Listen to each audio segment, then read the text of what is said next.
The GUARD Act has reached the Senate floor with 13 bipartisan co-sponsors. Its arrival, alongside Monday's Take It Down Act deadline, marks the moment AI safety design shifted from a voluntary choice to a mandatory architecture. For developers, this means roadmaps can no longer treat safety as a feature set.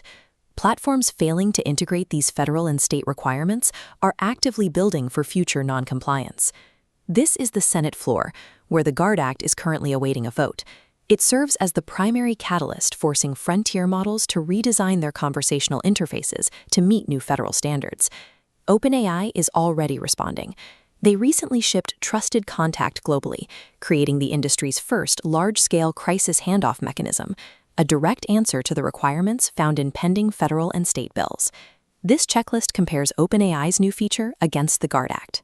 It checks off the crisis-handoff protocol, but leaves major rungs unaddressed, specifically credential disclosure and prohibitions on inducing self-harm.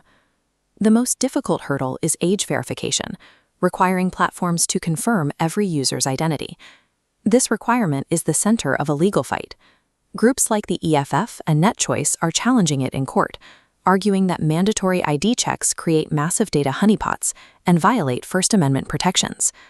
While the crisis handoff rung of the safety ladder is now operational, the remaining legal requirements will dictate the next 3 years of engineering and design. This is the Federal Trade Commission building. Inside, Chairman Andrew Ferguson has issued warnings to 15 major platforms that enforcement of the Take It Down Act begins next Monday. This dashboard tracks the federal content removal floor. Platforms face a strict 48-hour window to remove non-consensual imagery, with a $53,088 penalty per violation. The law applies broadly to any platform hosting user-generated content. For counsel, the question is no longer if a removal process exists, but whether your 48-hour clock is operationally defensible. This is the California State Capitol, the source of Senate Bill 903. This bill is the national model for restricting AI in therapeutic roles, prohibiting chatbots from delivering clinical diagnoses or mental health services. While California sets the standard for restrictions, Iowa's SF 2417 provides the industry's engineering timeline. It establishes a clear 1-year staggered window between the law's passage and the date compliance becomes mandatory. This Gantt chart maps the emerging state architecture. Despite different legislative sessions, these timelines converge on July 1, 2027, as the bipartisan baseline for full operational compliance.